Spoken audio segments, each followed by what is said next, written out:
خوش نصیب ہے وہ لوگ جو علم کی دولت سے مالا مال ہوتے ہیں، لیکن علم وہ ہو جو اقرا بسم ربک الذی خلق کا صحیح معنوں میں حامل ہو اور اس کا صحیح طور پر ترجمان ہو، اللہ تبارک و تعالی کی معرفت دینے والا ہو۔ امام احمد ابن حنبل رحمۃ اللہ علیہ، جنہوں نے اسی خلق قرآن کے مسئلے میں ایک حکومت نہیں کئی حکومتوں سے ٹکر لیا تھا، انہوں نے اپنا خواب نقل کیا ہے، کہتے ہیں چونکہ امام احمد ابن حنبل رحمۃ اللہ علیہ وہ شخصیت ہے، امام احمد ابن حنبل رحمۃ اللہ علیہ جو اعلیٰ درجے کے صوفی بھی ہیں، محدث بھی ہیں، فقیہ بھی ہیں، مجتہد بھی ہیں، بہت ساری خصوصیات کے حامل بھی ہیں۔ امام احمد رحمۃ اللہ علیہ جب ان کا جنازہ جیل سے نکلا ہے، میں ان کا یہ قول بھی آپ کے سامنے نقل کر دو، یہ کہاں سے ملتا ہے؟ یہ جب انہی بوریاں نشینوں پر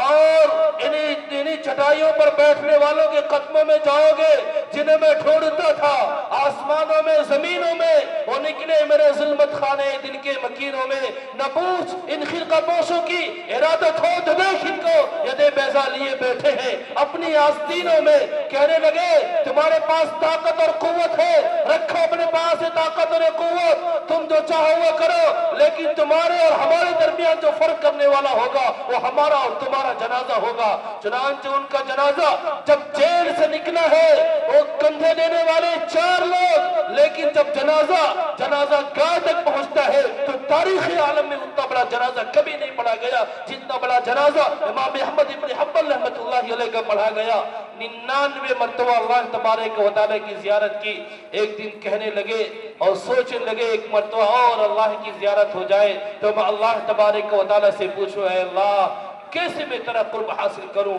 کیسے تیرا قرب حاصل کروں، وہ کون سی چیز ہے جسے میں اختیار کروں اور تیرا قرب مل جائے؟ جب 100ویں مرتبہ بھی اللہ کا دیدار ہوا، پوچھا ایو شیء یقربنی الیک، اے اللہ تیرا قرب کیسے ملے گا؟ اللہ تبارک و تعالی نے کہا تلاوت القرآن، قرآن کریم کی تلاوت سے میرا قرب ملے گا۔ پھر امام احمد ابن حنبل رحمۃ اللہ علیہ نے ایک سوال پوچھا، اے اللہ سمجھ کر پڑھے تب تیرا قرب ملے گا یا بلا سمجھے پڑھے تب بھی ملے گا؟ اللہ تبارک و تعالی نے فرمایا تلاوت القرآن، قرآن کی تلاوت سے میرا قرب ملے گا، سمجھ پر پڑھو گے تب بھی ملے گا، بلا سمجھے پڑھو گے تب بھی ملے گا۔ قرآن کریم کے ساتھ جتنا اپنے آپ کو مضبوط کرو گے اتنا اللہ تبارک و تعالی سے قریب ہو جاؤ گے۔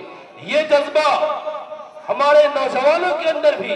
سرپرستوں کے اندر بھی ہونا چاہیے اور ہمارے مستورات کے اندر بھی ہونا چاہیے۔ اگر ہمارے ہاتھوں کے اندر یہ جذبہ ہو گیا کہ ہم خود بھی پڑھیں گے اور اپنے بچوں کو بھی پڑھائیں گے تو یاد رکھنا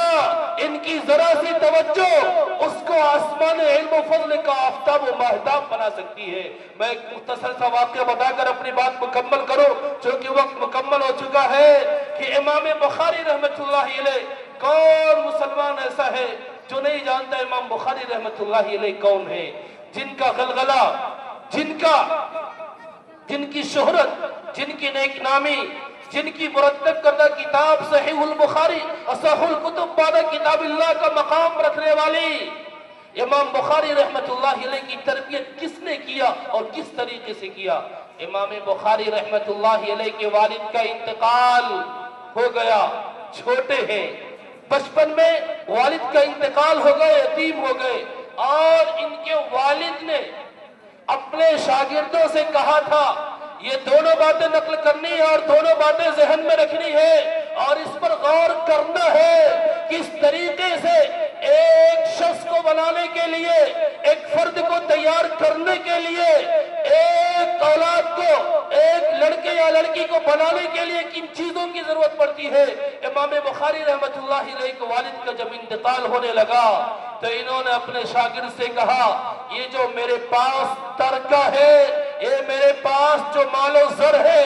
اگر میں قسم کھا کر کے کہوں تو میں حالس نہیں ہوں گا کہ میں اپنے کسی بھی ایک درہم کے تعلق سے کوئی شبہ نہیں پاتا کہ حرام کا ہوگا، یعنی یہ پورا کا پورا مکمل حلال ہے، اس میں کسی ایک درہم کے تعلق سے بھی کوئی شک و شبہ نہیں ہے، یہ تمام کے تمام مال، یہ تمام کے تمام دراہم و دنانیر یہ پیور ہے، یہ حلال ہے، یہ پاکیزہ ہے، یہ طیب ہے. اور یاد رکھنا جب نسلوں کی تربیت حلال مال سے کی جاتی ہے، پاکیزہ مال سے کی جاتی ہے، طیب مال سے کی جاتی ہے، تو ان کے اندر اسلامی جذبہ پیدا ہوتا ہے، اسلامی شعور بیدار ہوتا ہے، اسلامی طاقت پروان ہوتی ہے اور اسلامی ہمت پیدا ہوتی ہے. اور جب حرام سے پرورش ہوتی ہے، حرام کی کتنی شکلیں ہیں وہ اس کی اجازت نہیں دیتا. ابھی آپ اپنے علماء کرام سے مدرسے میں اگر کے معلوم کر لیجئے گا، جس جسم کی پرورش حرام مال سے ہوئی ہو وہ جسم جہنم کے زیادہ لائق ہوتا ہے.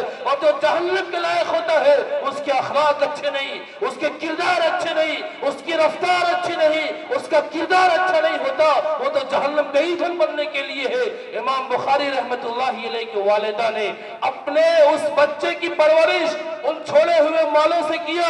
اور اتنی طرف کے ساتھ کیا، اتنے جذبے کے ساتھ کیا کہ بچپن میں امام بخاری رحمت اللہ علیہ نابینا ہو گئے. ان کے والدہ نے رو رو کر کے دعائیں کی، اے اللہ اس بچے کو بینا کر دے، اس کو تو اس کی پرورش کرنا ہے، اس کو تو بہترین تعلیم و تربیت سے آراستہ و پیراستہ کرنا ہے. کس فکر مندی کے ساتھ، کتنے درد کے ساتھ اور کتنے آہ و بکا کے ساتھ اور کتنے اللہ تبارک و تعالیٰ کی جانب رجوع ہونے میں کیفیت کو اختیار کیا ہوگا. اللہ تبارک و تعالیٰ نے ان کی دعا کو سنا اور امام بخاری رحمت اللہ علیہ کی بینائی واپس آ گئی. اس طریقے سے آپ نے اس بچے کی تربیت کیا ہے. آگے چل کر وہ بچہ امیر المومنین فی الحدیث بنا ہے. علی حلال مال بھی ہو اور اگر والدہ کے صحیح تربیت ہو اور والدہ کی اپنے بچے کے تعلق سے وہ اسلامی درد بھی ہو، وہ کلہن بھی ہو، جذبہ بھی ہو، تو اللہ تبارک و تعالی راستے آسان کر دیتا ہے. اللہ تبارک و تعالی جسے چاہتا ہے یہ دولت دیتا ہے. یہ رتبے بلند ملا جس کو مل گیا اور مدعی کے واسطے دار و رسن کہا. اس لیے